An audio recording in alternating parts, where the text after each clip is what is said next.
पुराने समय की बात है। एक गांव में ज्यादातर पंडित लोग रहते थे जो अपने बच्चों को पढ़ने काशी भेजते थे। उसी गांव में एक गोपाल दास नाम का पंडित भी रहता था। उसने भी अपने बेटे को पढ़ने के लिए काशी भेज दिया। उसके बेटे का नाम चंद्र था। चंद्र ने वहां रट्टू तोते की तरह बहुत से श्लोक और सूत्र याद कर लिए, पर उनका व्यवहारिक अर्थ न जान पाया। गोपाल दास भी इतना पढ़ा लिखा न था कि कभी कभार जब चंद्र घर आता तो उससे कुछ पूछ ले। अब चंद्र की पढ़ाई पूरी हो गई और वह जवान भी हो गया था। घर आने के कुछ दिन बाद चंद्र की माँ ने उससे कहा, बेटा चंद्र, अपनी ससुराल जाकर अपनी पत्नी को विदा करा लाओ।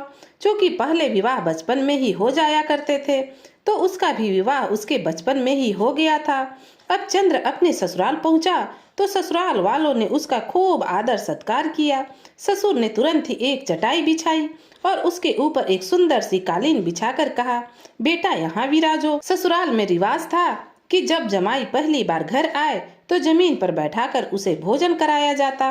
अब चंद्र के ससुर ने नीचे कालीन पर बैठने को कहा तो वह सोचने लगा, मैं इनके यहाँ का वर यानी दूल्हा हूँ। वर को प्रजापति, राजा, सूर्य आदि नामों से पुकारा जाता है। मैं भी वर हूँ, इसलिए मुझे एक सम्मानित आदमी की तरह ऊंचे स्थान पर बैठना चाहिए, और यह है कि मेरी इज्जत करना नहीं जानते। चंद्र यह सोच ही रहा था कि उसे याद आया, उच्च स्थाने पूज्यते, यानी उच्च स्थान पर रहने वाला पूज्य होता है। चंद्र कुछ देर तक यही सोच विचार करता रहा और इधर उसके ससुर उसे कालीन पर बैठने को कहते रहे, लेकिन चंद्र वहां बैठा नहीं, बल्कि ऊंचा स्थान ढूंढने के लिए इधर उधर नजरें दौड़ाने लगा। आखिर में उसे अनाज से भरी 5-6 बोरियां नजर आई, जो आड़ी तिरछी करके एक दूसरे के ऊपर रखी हुई थी। चंद्र अब मन ही मन बड़ा प्रसन्न हुआ और उन अनाज भरी बोरियों के ऊपर जा बैठा। फिर बोला, ससुर महोदय, वर के लिए यह उच्च स्थान ही श्रेष्ठ है। अब ससुर बेचारे क्या करते, केवल हूँ कहकर एक तरफ बैठ गए। अब ससुर ने थोड़ी देर बाद पूछा कि कुंवर साहब, घर पर सब ठीक ठाक है ना? चंद्र ने जब यह सुना तो गुस्से में आ गया और बोला, ससुर महोदय, आपको गाली देना शोभा न देता। मैं वर हूँ और वैसे भी अतिथि देवो भव के अनुसार आपके लिए देवता के समान हूँ, और आप मुझे कुंवर बोल रहे हैं। मुझे कुंवर क्यों बोल रहे हैं? मुझे आप सुअर कहकर बुलाइए। शायद आपको पता न हो कि कु का मतलब बुरा होता है, और आप वर के पीछे कु न लगाइए, सु लगाइए। यदि मैं कुंवर होता, मतलब बुरा दुल्हा होता, तो आपने मेरे साथ अपनी बेटी का विवाह ही क्यों किया होता? ससुर जी बोले, बेटा, मैंने तो कुंवर नहीं कुंवर कहा है। यह बड़ा ही प्रिय शब्द है।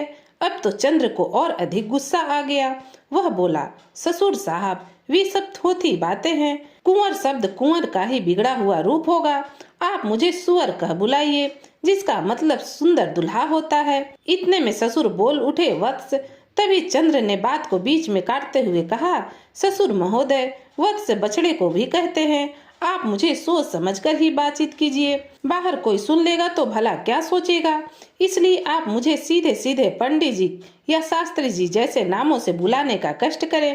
किसी विद्वान पंडित का अनादर करना महापाप है, शास्त्रों के विरुद्ध है। इतना कहने के बाद चंद्र बोला, ससुर महोदय, भव दिया जमा कहाँ है? ससुर बोले, दामाद जी, हम जामा पजामा नहीं पहनते, हम तो सीधे साधे आदमी ठहरे, धोती पहनते हैं।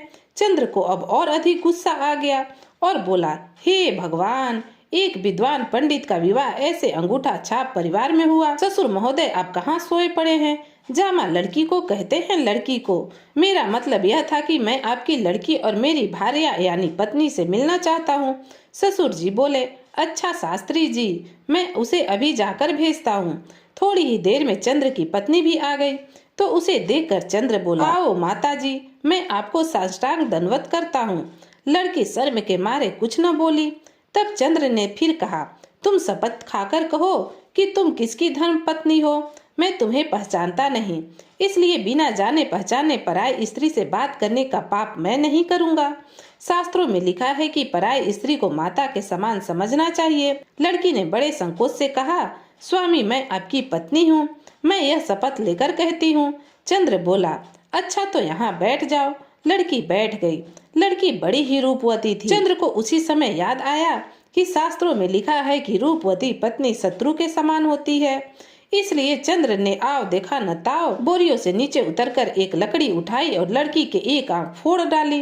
लड़की बेचारी दर्द के मारे चीखने चिल्लाने लगी। इधर चंद्र सोचने लगा, अब यह कुरूप हो गई है, इसका सारा दोष समाप्त हो गया। थोड़ी देर बाद चंद्र को फिर संस्कृत का एक श्लोक याद आया। अच्छी कुलनाशिनी यानी कानी स्त्री कुल का नाश करने वाली होती है। चंद्र अब बड़ा सोच में पड़ गया, क्योंकि उसे अपने कुल की चिंता सताने लगी। उसने फिर वही लकड़ी उठाई और अपनी पत्नी की दूसरी आंख फोड़ डाली। अब बेचारी दर्द के मारे जोर जोर से रोने लगी। उसके रोने की आवाज सुनकर पूरा परिवार इकट्ठा हो गया और लड़की की आंखों से बहता खून देखकर लगा चंद्र को पीटने। जब पूरा परिवार चंद्र पर डंडे बरसाने लगा तो वह चिल्लाया, अरे मूर्खो, यह क्या कर रहे हो? पंडित का अपमान करोगे तो पाप कमाओगे। मैंने तो तुम्हारी कुलच्छनी बेटी को सुलक्ष्मी बना दिया, फिर भी तुम मुझे क्यों मार रहे हो? तुम्हें तो मेरा आदर करना चाहिए था, आदर। तभी उसका ससुर अंदर से एक रस्सी लेकर आया और आंगन में लगे पीपल के पेड़ से दामाद को बांध दिया। फिर बोला, कसाई के बच्चे, अभी तुम्हें सबक सिखाता हूँ, फिर अपनी पंडिताई उनके सामने झाड़ना। मैं तुम्हें अभी राजा के पास लेकर चलता हूँ। राजा का नाम सुनते ही चंद्र सारे श्लोक और सूत्र भूल गया। वह डर के मारे थर थर कांपने लगा और रोने लगा और चिल्ला चिल्ला कर अपनी पत्नी से कहने लगा, मेरी गृह लक्ष्मी मेरा उद्धार करो। पतिव्रता नारी, नारी धर्म का पालन करो।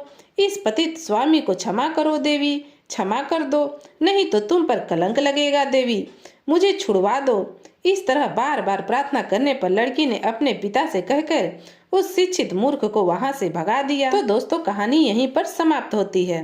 आपको यह कहानी कैसी लगी कमेंट कर जरूर बताइएगा। तो फिर मिलती हूँ एक नई कहानी के साथ। तब तक के लिए राधे राधे।